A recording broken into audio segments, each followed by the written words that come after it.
Hello everybody, this is 11 Bravo. I'm Rick Seaman and we're all about the infantry, the ground soldier. Today I've been invited to the home of Mr. George J. Burns. George served with the U.S. Marine Corps' 4th Division in World War II. He was on the Kwajalein Islands, Saipan, and Iwo Jima. George resides in Woodland Hills, California. He's here with his lovely wife, Fern. Hi, Fern. Hi. How are you? Good. Smile, Gracie. George, thanks for inviting us into your home. And I'd like to say on behalf of Veterans Network and our show 11 Bravo, I'd like to say thank you very much for the service to your country. And on this network, we feel that it's never too late to say welcome home.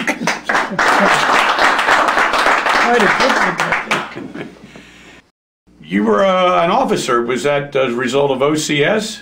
Well, I was a college graduate, so they asked me to join. So where'd you attend college? I attended Cornell University, and then I took my undergraduate at Long Island University, and then I took my postgraduate at Columbia University.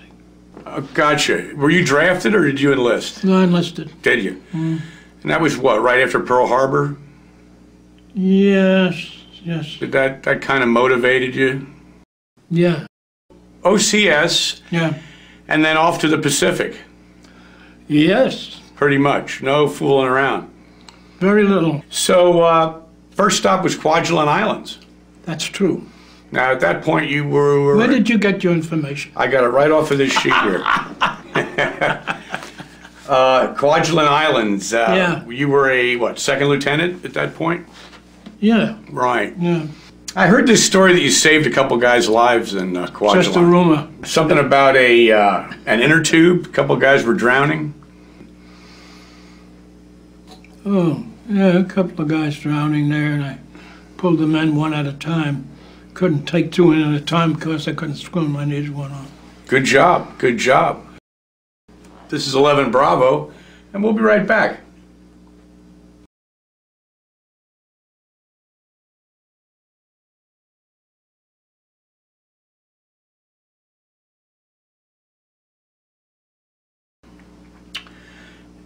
We are back, 11 Bravo, with George J. Burns. So, George. What does the J stand for? I don't know, tell me. Joseph. Hey, yeah, that was a good guess. I do my homework. You got it all down I do there? my homework. Okay, no. They don't pay me much, but I do my homework. Just talk to me, I'll answer the questions. You got it. Okay. Saipan. Saipan, okay. So, that was 1944. So, you're over there about 2 years now. There was a lot of close combat, right? Yes. Yeah. A lot of small arms fire. Yeah, yeah. And a lot of people throwing hand grenades back and forth. I heard that one landed right next to you and you threw it right back at him. Is that true? I don't remember that. No? I threw it back at them, yeah. Well, that seems sensible. Yeah, it must have worked. You were promoted to captain. Oh, okay. Yeah, good job. You had some brothers that served in World War II also, and amazingly, they were also captains. One was captain in the Army, another one in the Marines, besides yourself. So 3 brothers, all captains, World War II. It's pretty amazing. Your father was also a captain. Eventually an inspector. Yeah, he was a captain of police in New York City. NYPD, captain. But he was an inspector. Yeah. Yes. Wow. That's higher. That's quite a family there. A lot of captains. a lot of captains. More captains. Saipan. You took some shrapnel there. Yeah. In the chest. In the chest. Purple Heart, obviously. You didn't want to go out either, did you? No. No. I didn't have an option. You wanted to stay with your men. And you did. Let's take a look at these commendations here. There's your Purple Hearts. One from Saipan Yeah, and Iwo too. and Iwo Jima. And the Silver Star on your right. This is 11 Bravo. We'll be right back.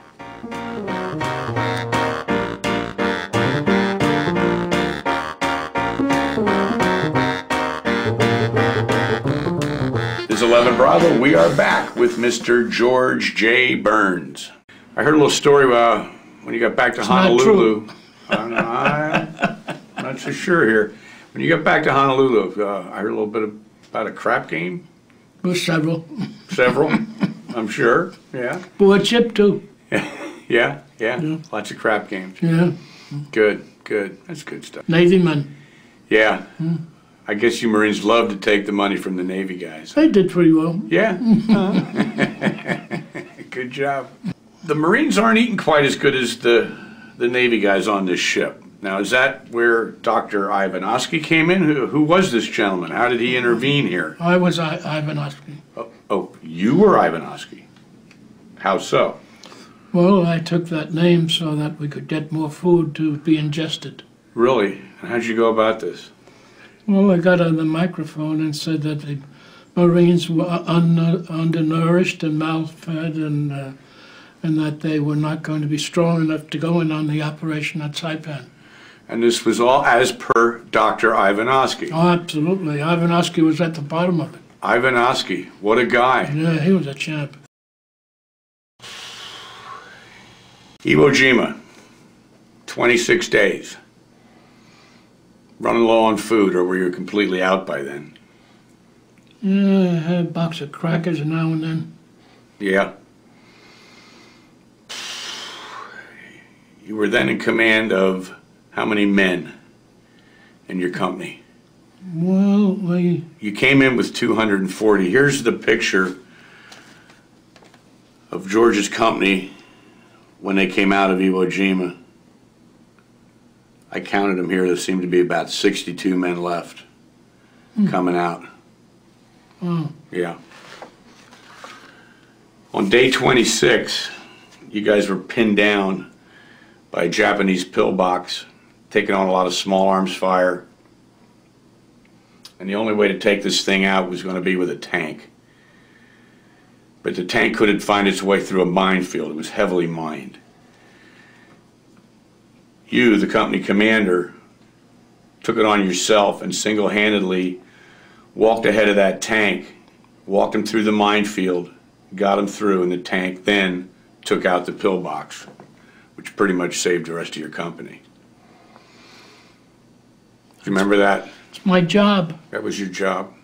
It's quite a day, George. It was quite a day.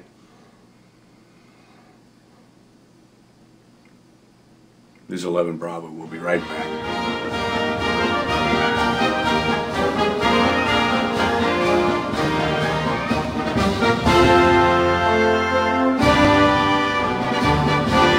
I heard a story that one of your brothers ran into you there on Iwo Jima, and you weren't expecting this.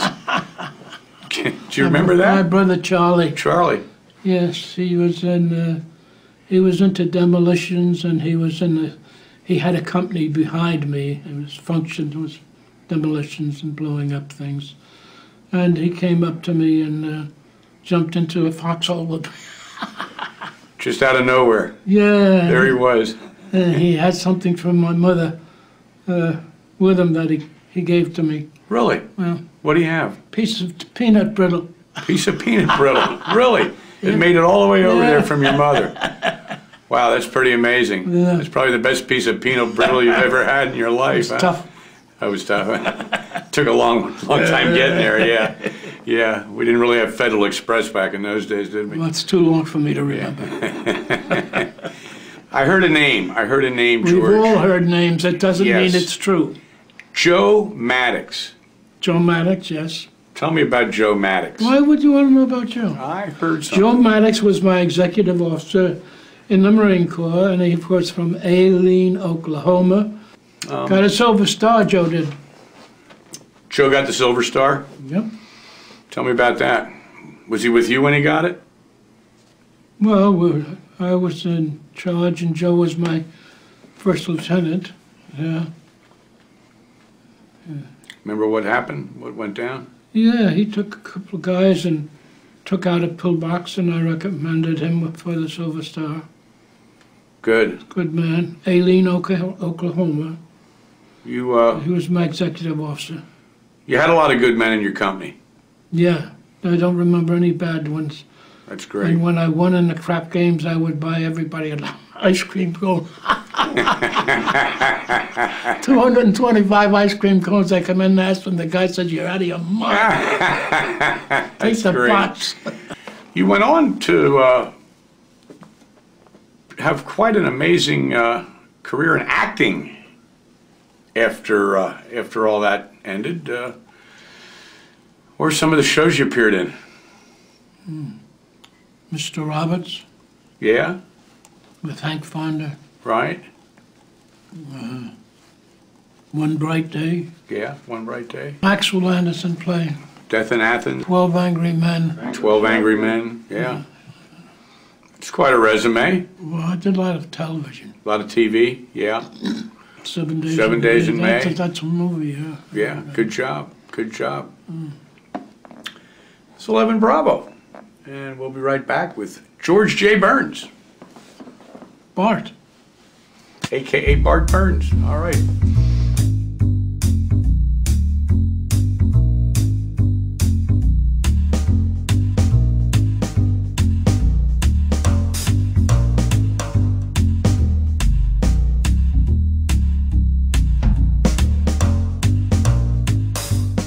We are back. 11 Bravo, George J. Burns, Captain, U.S. Marines. Iwo Jima, Saipan. Saipan, Kwajalein. Kwajalein Islands. Quite a tour, quite a journey.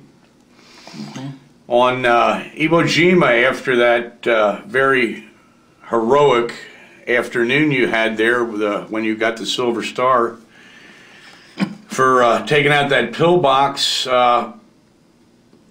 Shortly after that, it was March 17th, and turned out that was St. Patrick's Day. You guys all took your fatigues and turned them inside out to make sure they were nice, clean, and fresh green for St. Patrick's Day, right? I would. Let's disregard the word clean there. Let's just say green. We know how clean these guys were after 26 days on Iwo Jima, right? An infantry captain, World War II, Silver Star.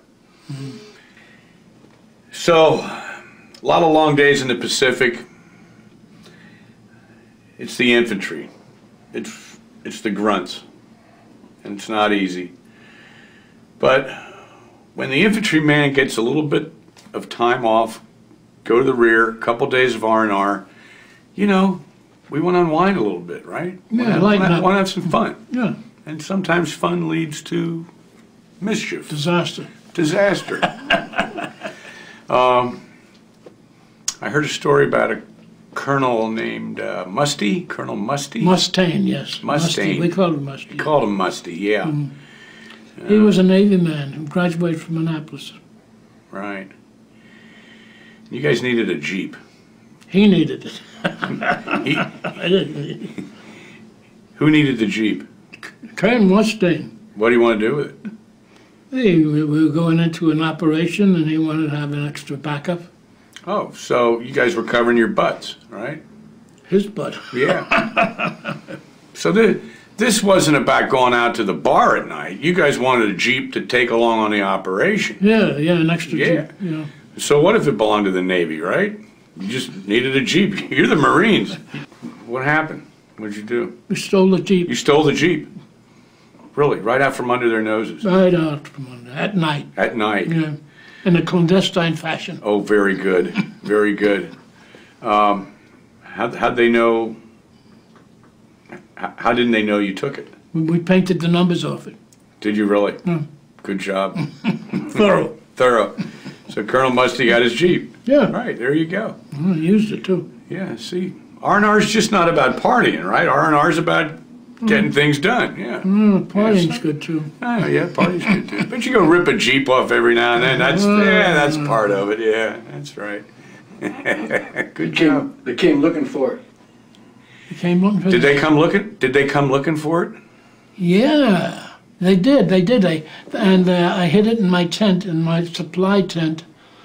And of course, I knew enough not to just hide it in there, because they would look there and they would find it. Right. And so instead, I hid 2 tires in there, and the 2 tires showed on the outside under the flap there, just enough for them to see them, so it would look like there was a Jeep in there.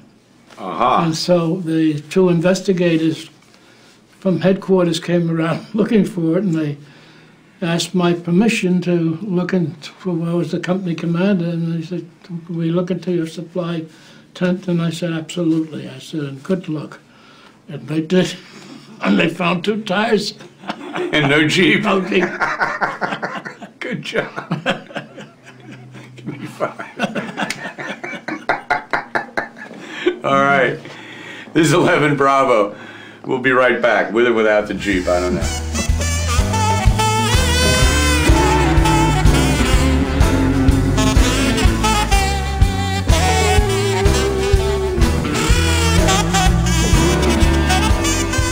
An infantry captain, World War II, Silver Star.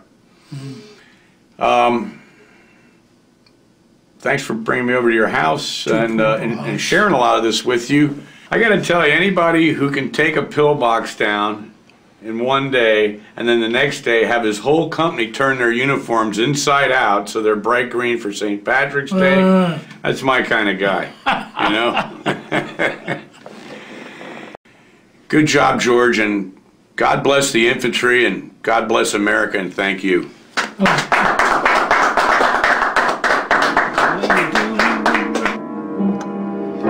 I'm in orbit because of you. I'll do everything to be what it is you love.